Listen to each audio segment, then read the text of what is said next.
It is the classic enabler and manipulator story. Lisa's husband doesn't want to feed her with all that bad stuff, but Lisa basically makes him do it. At this point, Lisa doesn't even have a bath. She just wakes up and dives right into food. Hygiene doesn't even rank. Nothing comes before that first bite. Her husband knows it's wrong, but he caves every single time. And Lisa? She's perfected the guilt trip. No one says no to her, not if they want peace. And now peace means watching her eat herself into the grave. I've tried like not eating so much and stuff like that, but I'm a stress eater, so whenever I'm stressed out or something I eat, I'm just a stressful person.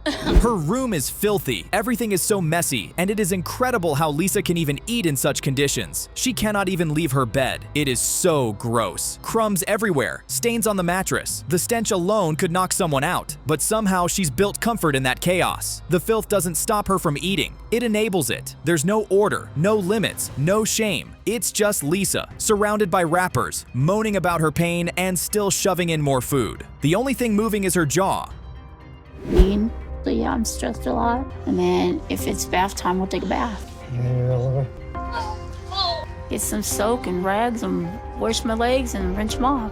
Lisa says she does not know how to lose the weight. Well, here is one excuse I might have. Maybe don't have a second breakfast of whatever that is. Just a thought? She eats like food is about to vanish from the planet. One greasy plate turns into two, then into snacks, and then another full meal. If you're asking for help, at least pretend to try. But not Lisa. She's still living like the calories don't count until Dr. Now sees them. That's not confusion. That's willful destruction with extra syrup on top.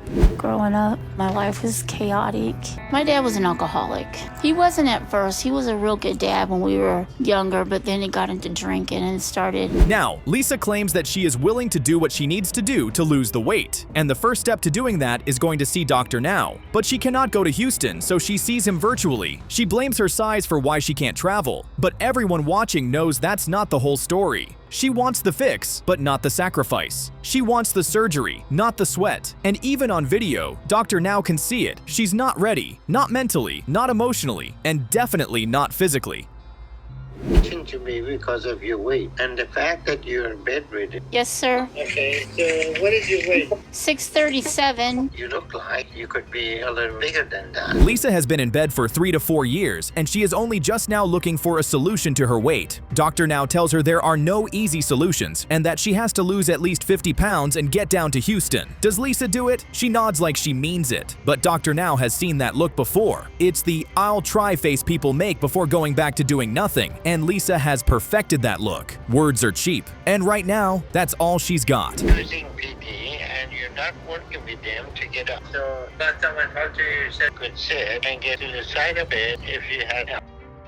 Dr. Now is confused. If Lisa keeps turning away physical therapy, why does she even want to come to Houston in the first place? What is going on here? And it gets worse. She says she wants change, but won't take a single step toward it. Literally. She's rejecting help that's right in front of her. Dr. Now sees the red flags stacking up. If she can't do the basics now, what's going to change later? Nothing. This isn't weight loss. It's a waiting game, and Lisa is running out of time to play. Not change your eating habit and lose some weight. I send you my book and all the instructions. I don't quite understand your book and what kind of diet you want me to be on. Lisa says she is confused about the diet Dr. Now wants her to follow. The only problem is there is really only one diet, and she is just lying because she wants to continue eating. So he talks to her enabler boyfriend and gives him a piece of his mind. The guy just stands there shrugging like it's not his problem, but it is his problem. He's the one bringing the food, and Dr. Now knows if he doesn't cut it out, Lisa's never going to change. So he gives it to him straight. No more games. Well, you're the one who brings Lisa home that skincare. So why are you doing that? I bring her some. But this enabler boyfriend is absolutely not having it. He decides that Dr. Now is a clown and gives the laptop back to Lisa. Then he curses for good measure. This is what Dr. Now is up against. A man more offended by being called out than by the fact that his partner might die. His ego's bruised, so he storms off, leaving Lisa right where she's always been. Trapped. That's the enabler dynamic in full swing. No change, no accountability, just deflection and soda. And she asked me to not get it for her. So if she asks you, you're obligated to bring it to her? What happens if you don't bring it? Is she gonna get up and go get it? Well, you have to talk to him because this is important. Randy says he isn't enabling Lisa as he gulps a huge bottle of soda. Maybe he is. Maybe that is how he feels better about his own overfeeding. In any case, Lisa promises Dr. Now to do better and lose more weight. But does she? That soda bottle says otherwise. So does her expression. There's no fight in her voice, just the same old cycle of excuses, fake plans and lies to keep the food flowing. She tells Dr. Now what he wants to hear, but we all know it's just talk. Again. Raising your arms up overhead and coming back down. Oh my God, never mind. Thank you for coming. That's the end of it. Bye-bye. Thank you. But still, Lisa refuses to cooperate with her physical therapist to lose the weight. In the end, she never leaves her bed and just continues to eat in bed. She won't stretch, won't lift, won't even try. The therapist is frustrated, but not surprised. Lisa isn't interested in progress. She just wants comfort, food, and bed. That's it. Her goals are imaginary, her actions are real, and every real action she takes is just another bite, another excuse, another day closer to total shutdown. Did you call him? What'd she say? You all, his blood mine's a little bit low. Talk to Dr. about it tomorrow. At the end of the call, Dr. Now has a final call with her, but he understands that she just can't lose the weight and would prefer to just stay at home. But there was more tragedy for Lisa, as her enabler Randy soon passed away because of COVID-19. The man who kept feeding her died from a disease that feeds on weak bodies and bad health. And now, Lisa is alone. No one left to bring the food, no one left to blame, just silence, and the reality she's been avoiding for years. Stephen Assanti is being transported to my care in Houston right now, and I'm not sure what to expect. From what I understand, Stephen Assanti isn't just fat, he also has a horrible attitude to go with all his smack. Even Dr. Now is bracing for the interview with him. This isn't your typical patient. Stephen brings chaos with him. And to make it worse, his brother Justin also weighs over 600 pounds. That means double the dysfunction, double the drama, and double the danger. It's the perfect storm, and Dr. Now knows it's going to be one hell of a ride. I was living in my dad's truck for approximately a week before I came here because I got kicked out of a previous hospital for ordering a pizza. Imagine being turned away from hospital after hospital because you're too obese. That's Stephen's life. He's not just out of options, he's out of places to even go. Dr. Now is his last chance. And even his father, who's stuck babysitting two grown men in supersized bodies, looks like he's on the brink. The man's tired. Everyone is. But it's Stephen's mess, and now he's dragging the whole family through it. He used to threaten me and say, look, if I don't eat, I'm gonna call the police on you. But I'll tell him you hit me. I said, oh, here we go. He knows how to bull. So he would always try. Well, Dr. Now is in for a ride because Stephen sounds like a real huge case of crazy. His mouth doesn't stop, and neither does his appetite for drama. Meanwhile, Justin, who should be the better brother, is slowly catching up to Stephen's size. So now you've got two ticking time bombs in one room, and Dr. Now has to find a way to defuse both without losing his mind. But every day that passes, Justin ends up more and more like Stephen. He's gaining just like his brother did and is already over 600. Anyway, their father eventually gets both of them to see Dr. Now and see how much they even weigh. And of course, the numbers are disgusting. The scale is screaming. This isn't just about obesity anymore. It's full-blown self-destruction. Their dad looks embarrassed, Dr. Now looks annoyed, and the brothers, they just sit there. Business as usual, like 600 plus pounds is some kind of quirky personality trait. and pathological personality here. Hopefully his brother Justin is not going to be the same way. I'm nervous about being here. I don't like hospitals, and I was hoping that I can go to the hotel first, but... Minutes after getting into the hospital, Stephen already manipulates the doctors into getting him pain medication. That's how fast the nonsense begins. He isn't here to get help. He's here to game the system. The lies start flowing, the nurses get suspicious, and everyone quickly realizes Stephen's got an addiction problem hiding underneath all that weight. And trust? This is just the beginning of the trouble. After seeing the brothers, Dr. Now gives them both simple weight loss goals. Drop a few pounds, follow the diet, get the surgery. That's it. Easy. At least on paper. But before they can even leave the hospital, these two clowns get into a fight. Screaming, whining, finger-pointing. The whole mess erupts right there. You'd think their lives were on the line. And they are. But they're too busy bickering like it's a playground. Whatever happens, I'm going home tomorrow. Now, where will my dad be if he was here? Get out. Huh? Get out. You want me to get out? Get out. All right. Why did you stay here? There is absolutely no love lost between these two. Justin hates Stephen. Stephen bullies Justin. It's toxic. So do they actually lock in and lose the weight? Not quite. Justin stays behind in the hospital, but instead of focusing on himself, he turns his rage on the hospital staff. Verbal abuse, attitude, the whole nine. So yeah, this is a family of disasters, each one imploding in their own special way. Around here. We're starting to develop some issues with Stephen. Over the past month, a lot of his pathological behavior started to come out. He's become abusive to hospital staff. Stephen thinks because he is so large, the world should revolve around him like he's gravity. Every room he enters becomes about him. Every nurse, every doctor, just background noise to his performance. But Dr. Now isn't playing along. He shuts the whole act down and sends Stephen home. He's had enough, and honestly, so has everyone else. Stephen's tantrums don't work here. Stephen, Hey. how are you today? Okay, how are you? All right, so you seem like you have an issue getting along with hospital staff. Stephen refuses to work on his behavior and now has to lose his weight alone. No hospital, no team, no pity. His brother, who's got his own issues, still doesn't match Stephen's level of toxicity. Stephen's behavior is so unhinged that the hospital sends someone to check on him at home. That's not normal. That's damage control. You can't help someone who keeps blowing up every lifeline they're given. Well, Stephen. Okay, Stephen Assanti is not here. Stephen never leaves here without taking his tablet. He also... The hospital staff discovers that Stephen doesn't just have a weight problem. He's also abusing prescription painkillers. Of course he is. He's been sneaking off to other hospitals just to score more meds. This guy isn't recovering. He's spiraling. So Dr. Now decides to pay him a visit himself. Because clearly, this is way past just food. This is a dangerous game Stephen is playing.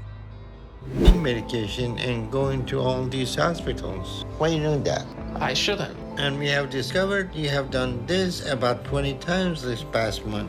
Do you know how dangerous it is? You need to stop that. The confrontation shows that Stephen really has huge behavioral issues, like off-the-wall levels of delusion. Dr. Now tries to break through, but Stephen just lies and deflects. Somehow, he still ends up at the clinic for a weigh-in. So the big question is, did he lose any weight? Can he prove he's serious? Or is it more of the same cycle of excuses and sabotage? Happen. It's just a part of life, you know? But I'm really nervous right now. I'm good.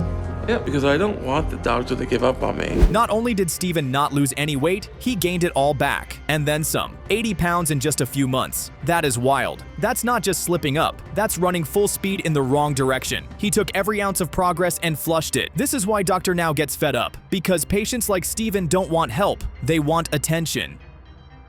When you become as heavy as I have, it's hard. It's real hard. Sometimes it feels like I'm dead. I cannot do the things that normal people take for granted. Penny isn't even 600 pounds. She is 580 pounds and is already immobile. That says everything. She doesn't walk, doesn't move, doesn't even try. Her husband does everything for her, wipes her, feeds her, carries her dead weight through life. That's the only reason she's still alive. Not strength, not willpower. Just a husband who hasn't quit yet. At this point, she's not just bedbound. She's bound to him like an anchor. Weight has affected us in many ways. I have to go to all school functions. He's in Taekwondo, and she's never actually seen him. I've had to videotape his classes for her. She's a great mom. Penny's weight is stopping her from being a good mom, so she decides to do the rational thing. Look for a weight loss solution through surgery. Sounds like a turning point, right? Wrong. First, she has to knock back a huge breakfast, like always, because in her mind, food comes before everything, even her kid, even her health. It's this warped logic that makes you wonder, is she serious about change at all? Before he's 10 years old. Does he like us or does he like daddy? Which one do you want? Look at Chrissy's teeth. I know I need to change because he deserves full-time mom. It looks like Penny has all the reasons in the world to work hard and lose her weight, right? A child to raise, a marriage to salvage, a life to reclaim. Well, wrong. That is not what happens. When she gets to the hospital, they weigh her, and what they find is just sad. She's barely lost anything, and worse, that number means nothing to her. The scale screams and she shrugs. We're gonna check your weight now, okay? This is the largest fish in the market. Okay. A normal body mass index is about 20, 35 She weighs 530 pounds, which isn't even that wild for this show. But because she's so short, the weight hits her like a ton of bricks. She's completely bedbound. So Dr. Now admits her into the hospital, hoping the structure will force her into progress. But Penny doesn't work that way. She's not looking for a new life, just a new excuse. And we're about to see that, loud and clear. Done very well. She lost 40 pounds in heroin. She still has a lot of issues, but now she's proven she can lose weight. Well, that is good news. Now she can get her surgery and lose the weight and everything will be fine with the world, right? Wrong again. Penny gets the surgery, but what happens next flips everything on its head. Most people see it as a lifeline. Penny treats it like a nap. The stomach is smaller, the pain was real, but the mindset still completely unchanged. The operation we're going to do today is called sleeve gastrectomy.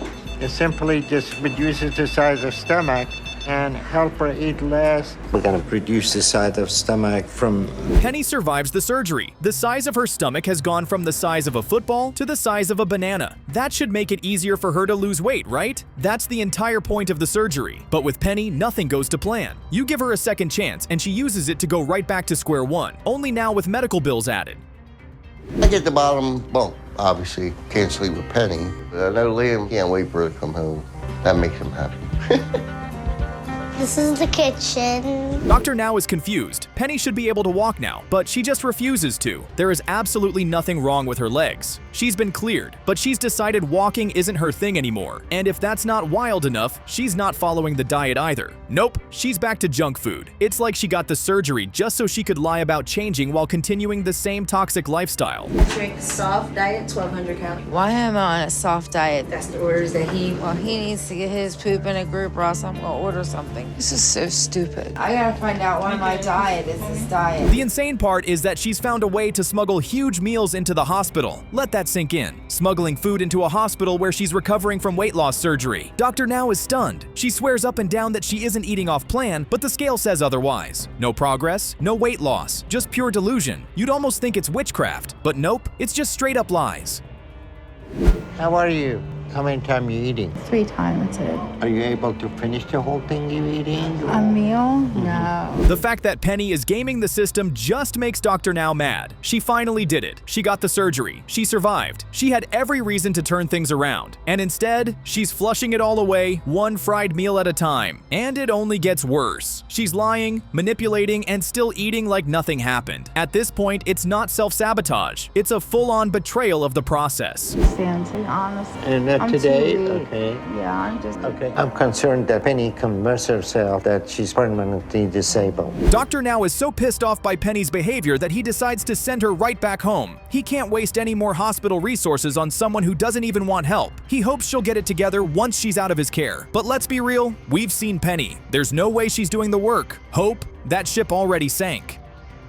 I just know my limitations. Just see if you can push down to my hand. You can get that heel up. Even just take pressure off my hand. I just did. She continues to drink soda, eat cake, and all manner of fried stuff. Things she knows are killing her, things she swore off. But Penny doesn't care. She wants her treats, and she'll manipulate anyone to get them. Her husband, controlled. Her doctors, lied to. Her body, falling apart. But she just doesn't stop. This isn't just denial, it's defiance.